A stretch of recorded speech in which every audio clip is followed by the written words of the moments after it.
Welcome to the quick take after Fulham's 5-goal win over Nottingham Forest at the Cottage on Wednesday night. Where has that Fulham been? Oh my word, what a night at the Cottage. Fulham have found their goal-scoring touch and it is absolutely chef's kiss to see. Honestly, 10 out of 10. Just such a good performance by everyone on the pitch tonight. A great performance by Marco Silva. Everyone. It was just one of those nights where everything clicked into place. A 5-goal win in the Premier League. I know we achieved some brilliant things last year, but we never quite saw a dominant display like that. This Fulham team have adapted to life without Mitro. It's not been easy, and I'm not saying that we found all the answers, but my word, that November international break, we've come off the back of it, and suddenly we've found some form. Just amazing. So look, let's go through it. This is just a quick recap of everything that happened in the game. I think it was an interesting lineup. There was a lot of headlines. I think the biggest headline for me was Tim Ream out the squad. I think that this has been on the cards for a while. It's been something that I feel like we've talked about endlessly, is when is that time? Now, I'm not saying this is the very end of Tim Ream and we'll never see him again, but I think tonight was symbolic. Calvin Bassey at left centre-back, Tosin coming in at right centre-back, and they had a brilliant game. There are tougher challenges to come than the one that Forest posed tonight, but they looked very assured. I think Bassey particularly, I was really impressed with him. Tosin, I think it was a good performance. You know, it's his first start in a while. I don't think anyone was expecting anything incredible. But look, clean sheet. Forest only had, I think, 3 shots on target, if I'm not mistaken. Or maybe just 3 shots, actually. I don't even think they had a shot on target. Anyway, it's not about Forest. Really, really good. We saw Kearney coming into the middle. Imperious, right decision. Really glad that Marco took it. I was a bit disappointed not to see Harry Wilson when the lineup came out. I would have rather seen him than Willian, or him maybe than Pereira. But look, in Marco we trust, right? There's a reason that he's our manager and I'm not, because we got it so spot on tonight. The first half an hour, I think, was one of those. There wasn't a lot in it. I think we had some of the better play, but Forest had a few openings as well.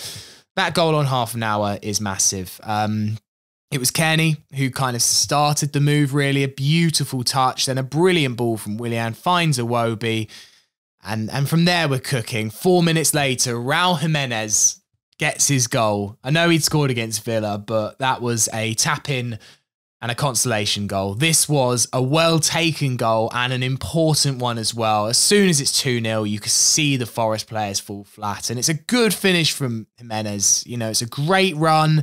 He sees it, he's clinical, and he grew about 6 feet taller. And it was him who scored the third. And I tell you what, there's been some magic moments at the Hammersmith end over the years. It's right up there. It's right up there. The technique with the back heel like that, oh, it's so good. And I think the thing with Raul is we've seen glimpses of his technique all season. You know, we think back to that overhead kick against Arsenal that so nearly went in. The goal that hit the post, well, it wasn't a goal, obviously, but the shot that hit the post against Everton in the very first game. He has moments of exceptional quality. Hasn't always used it at the right moments. I always remember the Rabona cross against Brentford when we were 3-0 down. Not the time, Raul. Today, though, you just saw, you know, the ball had gone away from him. It was the right thing to do, but God, the balls, after the season that he's had, to try that. If he'd got that wrong, oh my God. Yeah. Raul was back tonight. It was Raul at his best. He was industrious. He works hard. He tracked back. He brought others into play. I think now, I think we've said this for a few weeks, this isn't anything new, but I think now the debate of who should be our starting number 9 for now is fully over. Even when Muniz is back, as good as Muniz was, I think when you've got a confident Jimenez, it's a different beast. We've wondered all season, you know, will it take a goal to get him there? I actually at some points even doubted whether a goal would be enough for Jimenez, but I think you saw tonight that he grew another foot taller.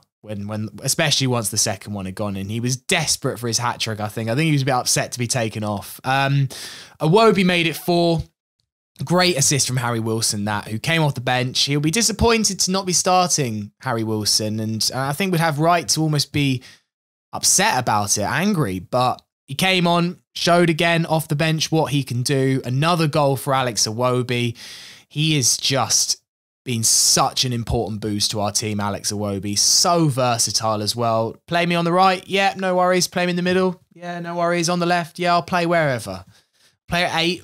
Probably do a job at 6. He's like the new Bobby Decordova-Reid in his versatility, and he's popping up with a couple of goals now, and it's great to see. And then Captain Kearney made it 5 against the team that he grew up supporting, and he loved it. The moment between him and the Hammersmith end where he was turning around and the Hammersmith end was going, "Way, way," was amazing. And he had already been one of the best players on the park before that goal, but it just topped it off.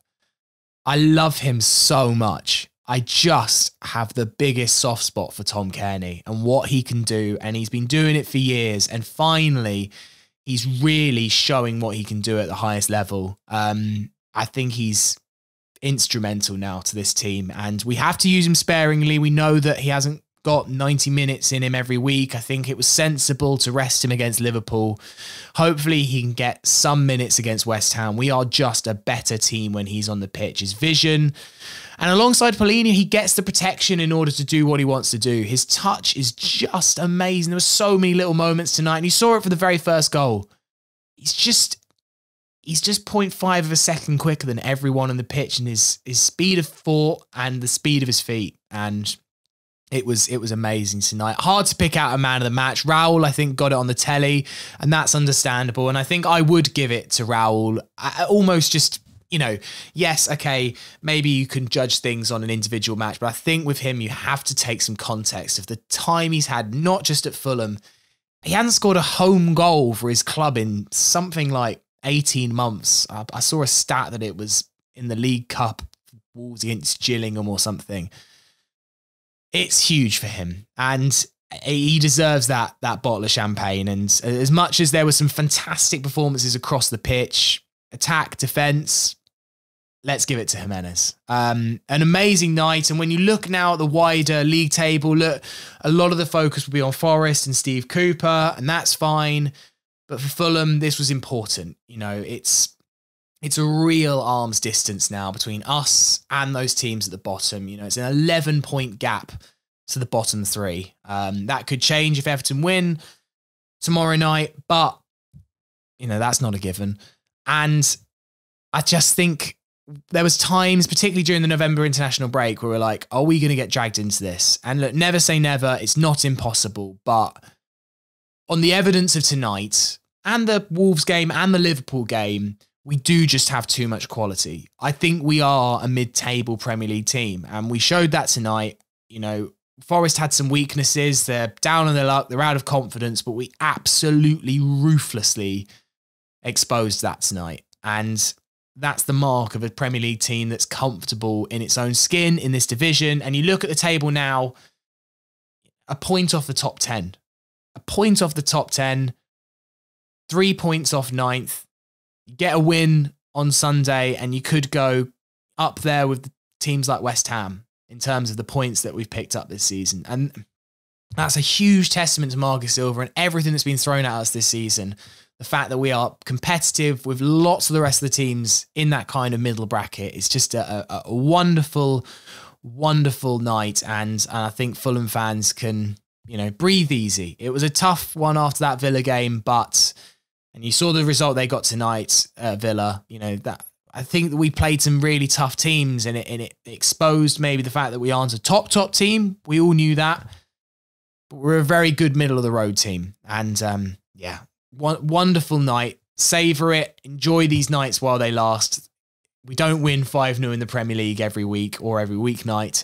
So I think we can all just savour that one, drink it in, and hopefully on Sunday put in another positive performance. I don't see any reason why we can't go toe-to-toe with West Ham. Yes, they've won a European Cup. Yes, they've got some good players, but so have we. And we'll have an extra day's rest on them. I'm really hopeful that we can make it 2 wins out of 2 on Sunday. I'll be back with the podcast on Thursday evening, probably maybe Friday morning by the time it's up. So get the thoughts of Peter Rutzler and Jack Collins from the game today. But yeah, thank you very much for watching. Put in the comments what you thought of the game, any comments that you have on the video. Always love to hear from you, and we'll see you on another video soon. Come on, you Whites.